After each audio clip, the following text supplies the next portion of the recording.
Locura, quisiera poder pensar así, pero cuando estoy a solas, tras caer la noche, en los desolados lugares a donde me llevan mis vagabundeos, y escucho, cruzando los vacíos infinitos, los ecos demoníacos de esos gritos y gruñidos y ese detestable crujido de huesos, me estremezco de nuevo con el recuerdo de aquella espantosa noche. Sabía menos de montería en aquellos días, aunque ya entonces la naturaleza me llamaba tan fuerte como lo hace ahora. Hasta esa noche me había cuidado siempre de contratar un guía, pero las circunstancias me forzaron bruscamente a desenvolverme por mis propios medios.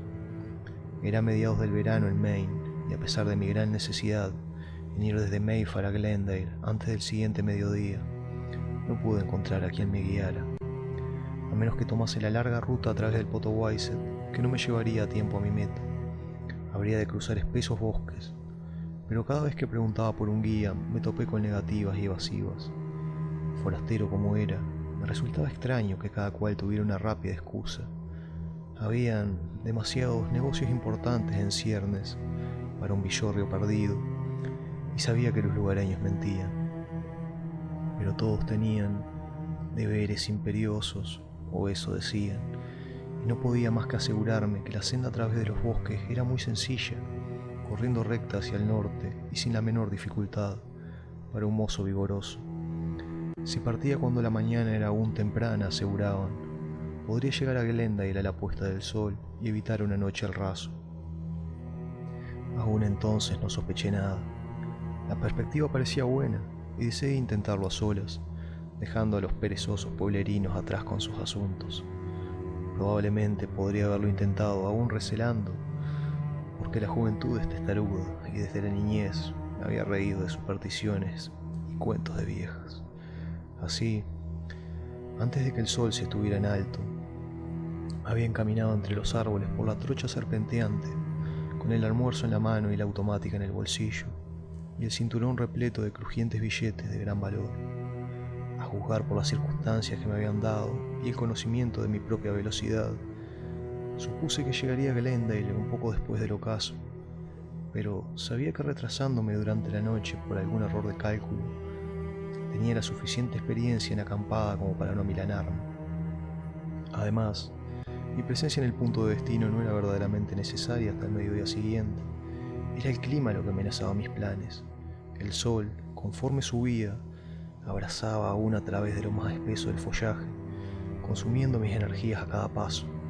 A mediodía, mis ropas estaban empapadas de sudor y me sentí flaquear a pesar de toda mi resolución. Al internarme más profundamente, obstruido y en muchos puntos casi bloqueado por la maleza. Debían haber pasado semanas, quizá meses desde que alguien atravesara aquella ruta, y comencé a preguntarme si, después de todo, podría cumplir mi programa. Al fin, sintiéndome verdaderamente famélico, busqué la zona más profunda de sombra que pude encontrar y procedí a almorzar el tentempié que el hotel me había preparado. Eran algunos sándwiches insípidos y un pedazo de pastel rancio, una botella de vino muy flojo. Aún no siendo un suntuoso festín, fue bastante bienvenido por alguien en mi estado de acalorado agotamiento. Hacía demasiado calor para que el fumar fuera gratificante, así que no saqué mi pipa. En cambio, cuando hube acabado mi comida me tumbé a lo largo bajo los árboles, tratando de reposar un rato antes de emprender la última etapa de mi camino. Supongo que fui un estúpido por beber ese vino, porque, aún flojo como era, fue bastante para rematar el trabajo que el bochornoso y opresivo día había comenzado. Mi plan consistía en una simple y momentánea relajación, pero con apenas un bostezo de aviso, caí en un profundo sueño. Cuando abrí los ojos, el crepúsculo se cerraba a mi alrededor. Un viento acariciaba mis mejillas, devolviéndome rápidamente mi pleno sentido.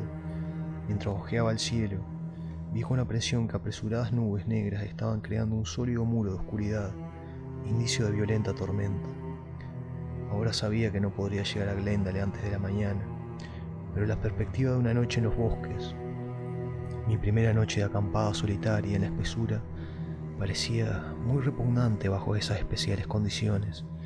En un instante resolví avanzar durante un rato al menos, con la esperanza de encontrar algún cobijo antes que la tempestad se desencadenara. La oscuridad se extendía sobre los bosques como un pesado manto. Las nubes bajas se tornaban aún más amenazadoras y el viento arreciaba un verdadero vendaval. El relámpago de un distante rayo iluminó el cielo, seguido de un ominoso retumbar que parecía esconder algún maligno propósito.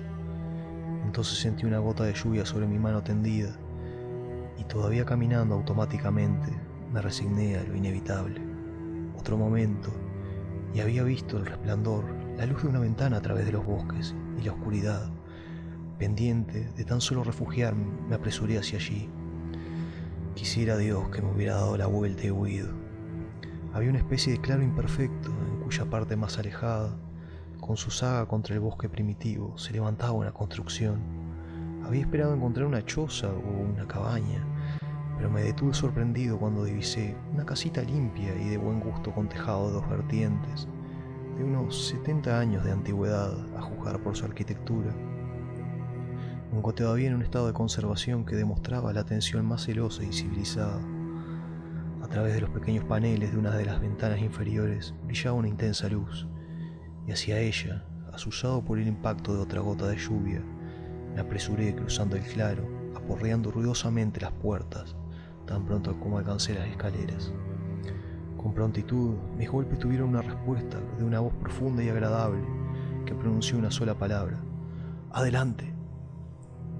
Empujando la puerta destrancada, entré en un penumbroso salón, alumbrado desde un zaguán abierto a la derecha, más allá del cual había una habitación atestada de libros, con la ventana iluminada.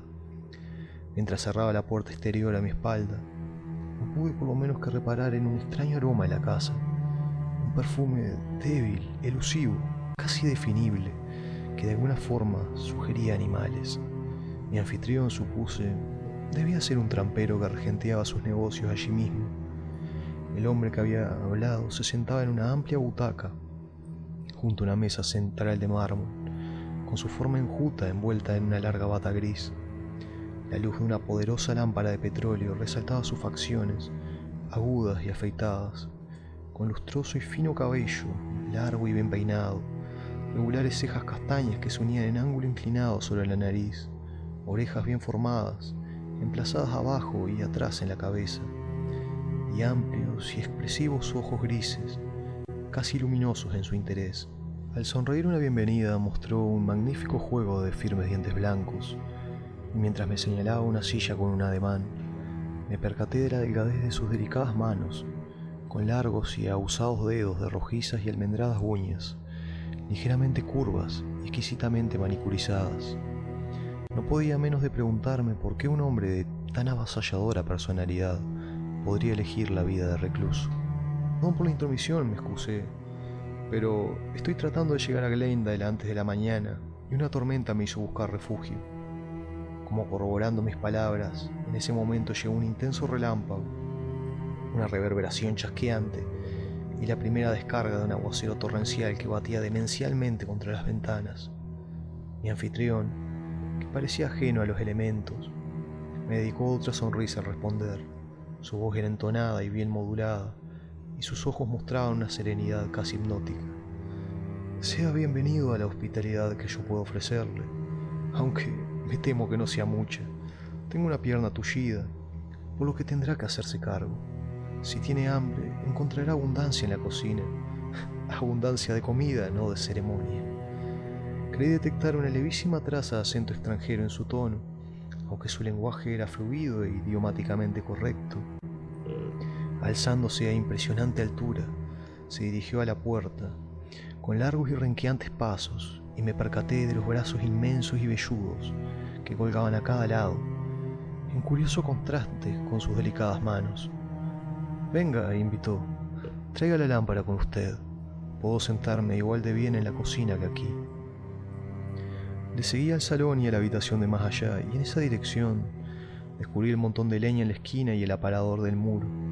Unos instantes más tarde, mientras el fuego brincaba alegremente, le pregunté si no debería preparar comida para los dos, pero él declinó cortésmente.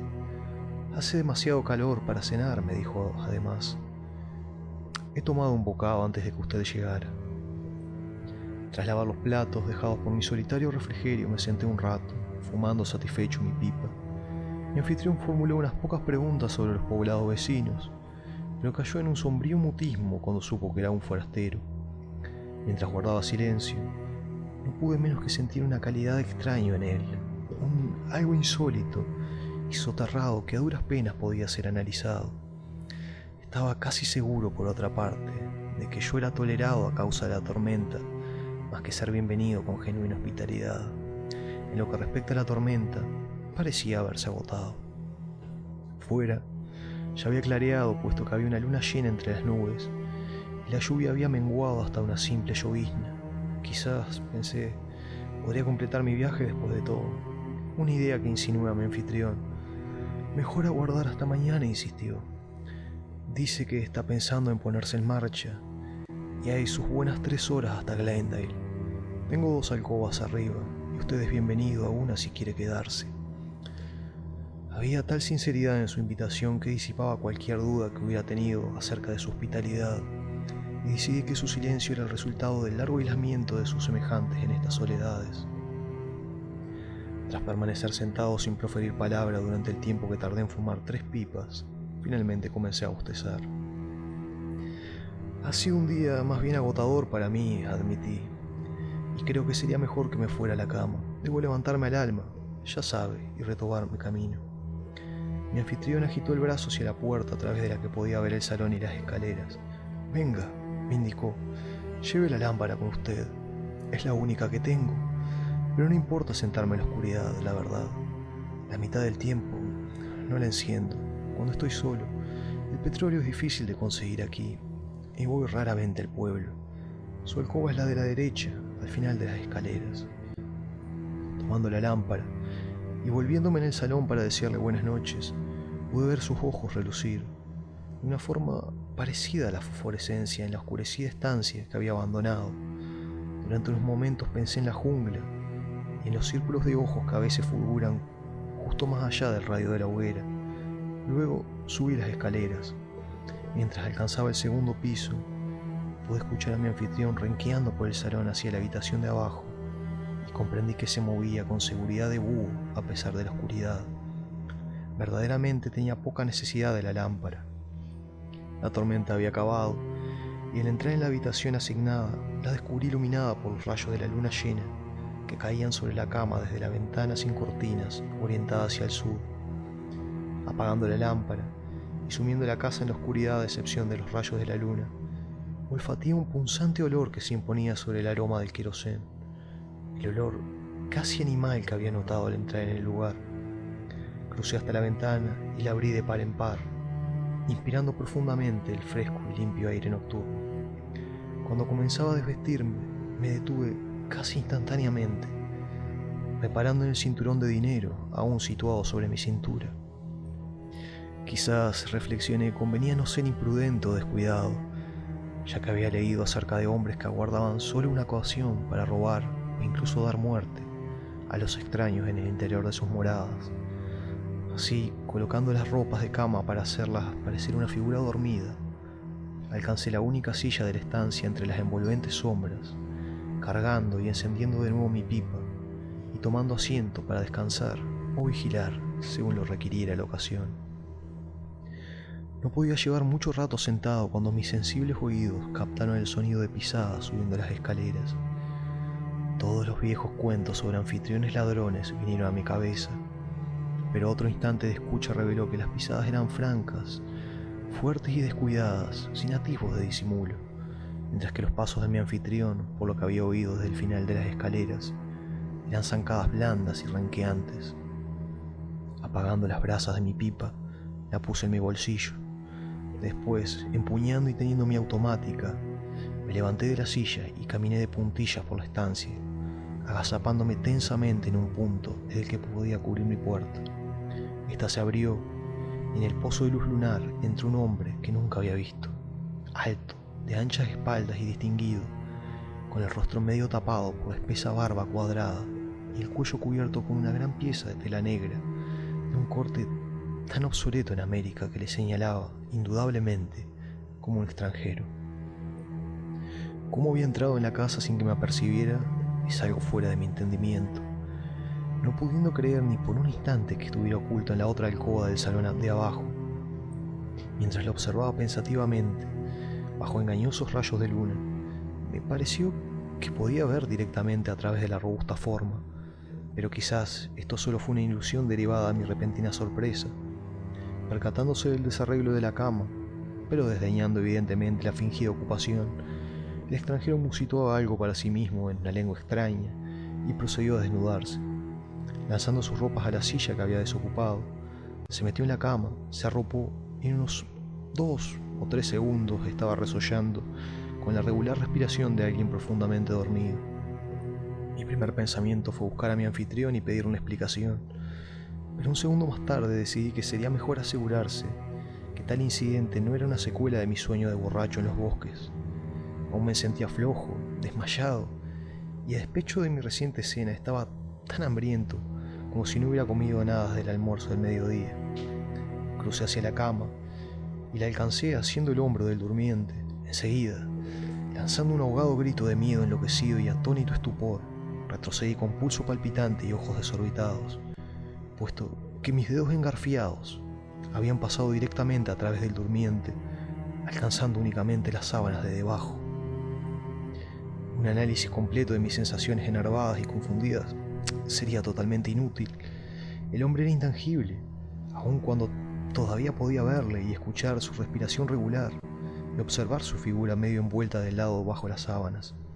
Y entonces, mientras estaba a punto de creerme loco o bajo hipnosis, escuché otras pisadas en las escaleras, blandas, almohadilladas, perrunas, pisadas cojeantes, tamborileando hacia arriba, arriba y arriba, y otra vez el punzante olor animal, ahora con redoblada intensidad. Aturdido y alucinado me arrastré una vez más tras la protección de la puerta abierta, estremecido hasta la médula, pero ya resignado a cualquier destino conocido o desconocido. Entonces, en ese pozo de fantasmal luz lunar, irrumpió la enjuta forma de un gran lobo gris. Cojo, según pude ver, una de sus patas traseras se mantenía en el aire, como herida por algún tiro perdido. La bestia giró la cabeza en mi dirección y la pistola resbaló de mis manos, resonando sordamente contra el suelo. La ascendente sucesión de horrores había paralizado rápidamente mi voluntad y conciencia, porque los ojos que ahora fulguraban, mirándome desde esa cabeza infernal, eran los fosforescentes ojos grises de mi anfitrión, tal y como me habían observado a través de la oscuridad de la cocina. Ni siquiera sé si me vio. Los ojos fueron desde mi dirección hacia la cama y contemplaron con glotonería al espectral durmiente. Luego la cabeza se echó atrás y de esa demoníaca garganta brotó el más espantoso ulular que haya oído jamás. Un aullido ronco, nauseabundo, lobuno, que hizo detenerse mi corazón. La forma de la cama se removió, abrió los ojos y se encogió ante la vista. El animal se agachó de forma estremecedora, y entonces, mientras la etérea figura lanzaba un grito de mortal angustia humana y terror que ningún espectro de leyenda podría falsificar, saltó directamente hacia la garganta de su víctima, con los blancos y firmes dientes reluciendo a la luz de la luna, mientras se cerraban sobre la yugular del vociferante fantasma. El grito terminó en un gorgoteo ahogado en sangre y los espantados ojos humanos se vidriaron. Aquel grito me impulsó a la acción, y en un segundo había recuperado mi automática y vaciado el cargador en la monstruosidad lobuna ante mí. Pero escuché el impacto de cada bala mientras se enterraba en el muro opuesto sin encontrar resistencia. Mis nervios cedieron.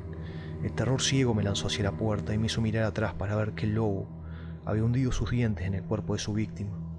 Entonces llegó aquella impresión sensorial culminante y el arrollador pensamiento derivado. Era el mismo cuerpo que yo había atravesado con la mano momentos antes, pero mientras me abalanzaba por la negra escalera de pesadilla pude escuchar el astillarse de los huesos. ¿Cómo encontré el camino desde Glendale o cómo conseguí atravesarlo? Supongo que jamás lo sabré. Solo sé que al alba me encontró en la colina al límite de los bosques, con la escarpada población bajo mis pies y la cinta azul del Catacúa centellando en la distancia. Destocado, sin chaqueta, con el rostro tiznado y empapado de sudor, como si hubiera pasado la noche bajo la tormenta, renuncié a entrar en el pueblo hasta recobrar un poco, al menos, la compostura. Al fin emprendí el camino colina hacia abajo. por las estrechas calles empedradas de portales coloniales, hasta llegar a la casa Lafayette, cuyo propietario me miró intrigado. ¿De dónde vienes tan temprano, hijo? ¿Cómo traes esa facha? Acabo de llegar atravesando los bosques de Mayfair. ¿Has venido a través de los bosques del diablo esta noche y solo? El anciano me dedicó una indispuesta mirada mezcla de horror e incredulidad. ¿Por qué no?, repuse. No podría haberlo hecho a través del Potowaize y debía estar aquí al mediodía lo más tardar. Y esta noche hubo luna llena. Dios mío, ¿viste algo de Vasily Ukranikov o del conde? Oiga, ¿tengo cara de tonto? ¿Qué quiere? ¿Reírse de mí? Pero su tono fue tan grave como el de un sacerdote al replicar. Debe ser nuevo por aquí, hijito. Si no, no sabrías todo acerca de los bosques del diablo, la luna llena, Vasily y el resto. Me sentía algo atontado, aunque sabía que no podía demostrarme demasiado serio tras mis primeras afirmaciones. Vamos, sé que se muere por contármelo. Soy como un burro, todo orejas. Entonces contó la leyenda a su manera seca, despojándola de vitalidad y credibilidad por falta de colorido, detalles y atmósfera. Pero yo no necesitaba de la vitalidad o credibilidad que cualquier poeta pudiera haber dado. Rememorar lo que había presenciado y recordar que no había oído el cuento hasta después de haber tenido la experiencia y huido del terror de aquellos fantasmales huesos astillándose. Antes, había unos pocos rusos instalados entre aquí y Mayfair. Llegaron tras alguno de aquellos follones nihilistas allá en Rusia.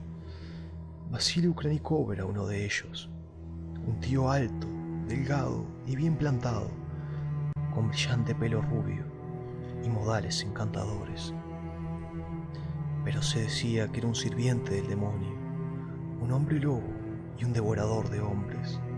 Se edificó una casa en los bosques, como un tercio del camino entre esto y Mayfair, y allí vivió solo. De vez en cuando llegaba un viajero de los bosques, con alguna historia extraña acerca de haber sido perseguido por un gran lobo con relucientes ojos humanos, como los de Ukranikov.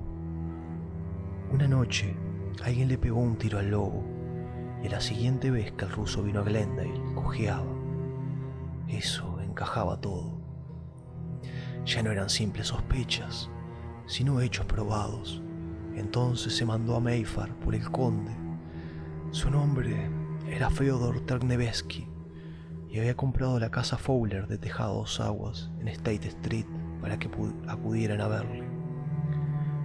Todos previnieron al conde, que era un buen hombre y un espléndido vecino. Pero él dijo que sabía cuidar de sí mismo. Era noche de luna llena. Era valiente como él solo. Y cuanto hizo fue pedir a alguno de sus hombres que tenía cerca del lugar que le siguieran a casa de Vasily si no volvía en un plazo prudencial. Así lo hicieron. Y me dices, hijito, que has estado cruzando estos bosques de noche. Ya le digo que sí. Traté de no parecer un embustero. No soy ningún conde y heme aquí para contarlo. Pero ¿qué encontraron los hombres en casa de Ukranikov? Encontraron el cuerpo destrozado del conde, hijito, y un fibroso lobo gris agazapado sobre él, con fauces ensangrentadas. Puedes suponer lo que era el lobo. Y se cuenta que cada luna llena... Pero, hijito, ¿no viste ni oíste nada? Nada, hombre. Y dígame, ¿qué pasó con el lobo? O Vasily Ukranikov. Lo mataron, hijo. Lo llenaron de plomo y lo enterraron en la casa. Y luego prendieron fuego el lugar. ¿Sabes? Esto fue hace más de 70 años, cuando yo era un crío, aunque lo recuerde como si fuera ayer. Me volví con un encogimiento de hombros. Todo esto sonaba demasiado extraño, estúpido y artificial, a plena luz del día.